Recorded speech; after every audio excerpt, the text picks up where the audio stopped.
So it's official, the facelift for the F56 Mini Cooper has finally been revealed.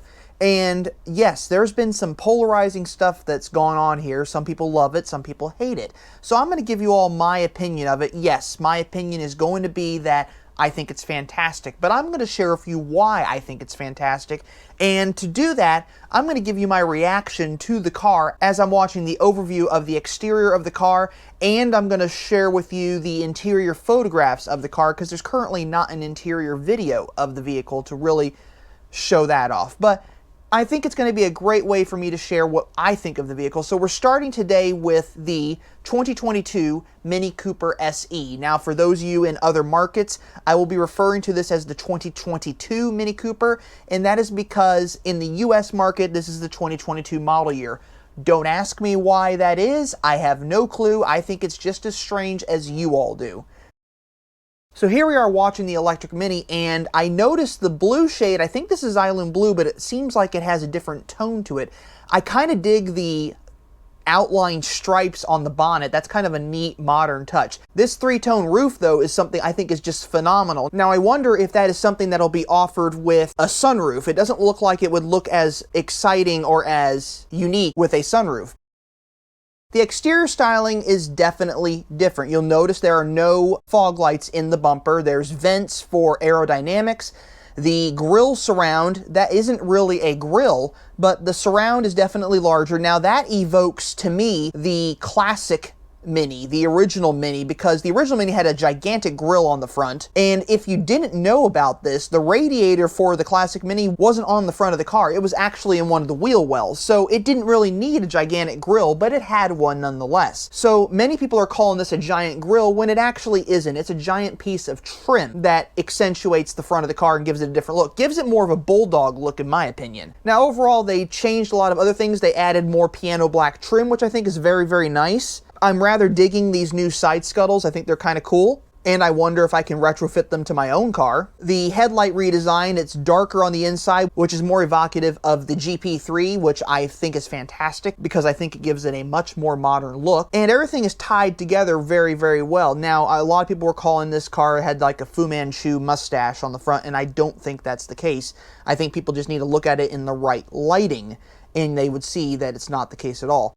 Now, the interior is where things definitely have changed. You see that brand new steering wheel, that new center display, and that LED ring there is phenomenal looking. I wish I had that in my car. The new center screen is really, really nice. Very, very clean, very, very tidy. You'll notice the new vents on the car. They definitely cleaned up the dash and simplified things. It has kind of a alloy aluminum space age look. It looks really, really cool. And you'll notice that they have the new LED lighting in the dash and all over the place, and that just looks amazing. It gives it a very, very modern look in this car, and I just really kind of like that. I think it's just an interesting look to the vehicle. Now, they've also changed the user interface for the 8.8-inch screen. Now, what you don't know, or what you might know, is that the 8.8-inch screen is now standard across the line, much like the LED headlights.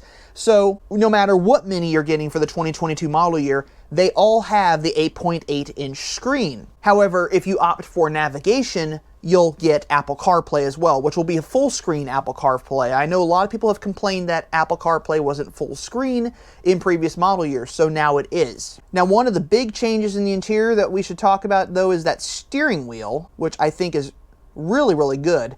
Now, what people don't realize is they definitely did some redesigning here. You'll notice that on the electric Mini, there's a logo down in the bottom corner on this blank piece of plastic, which I believe will be something different for the JCW and the Cooper S and the Cooper. Who knows? You'll notice that the steering wheel controls are more of a touchpad kind of thing now. They're very different than the buttons that we've known throughout the years.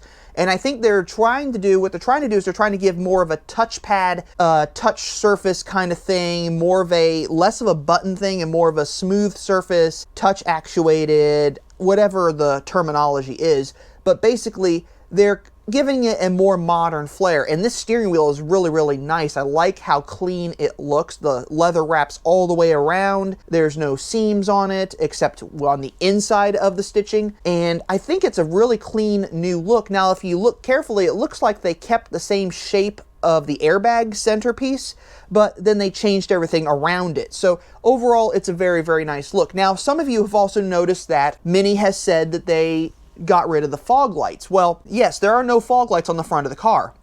But if you look at the interior of the pictures that they're all showing you, you'll see there is still a fog light switch.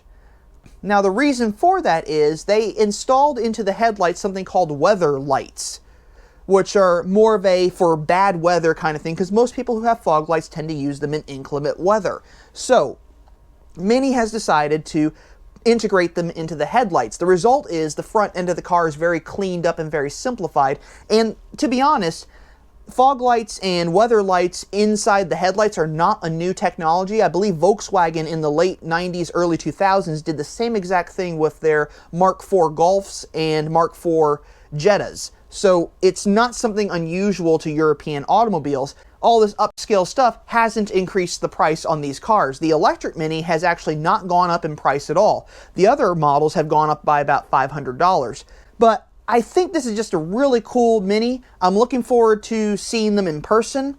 I'm going to present a video to you all next time that's going to showcase the other hardtop, and then we're going to do the four-door hardtop and the convertible. Basically, you're going to get my reactions to every single one of them.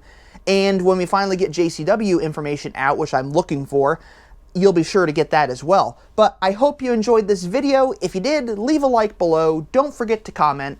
If you haven't already done so and you're new to the channel, why don't you consider subscribing?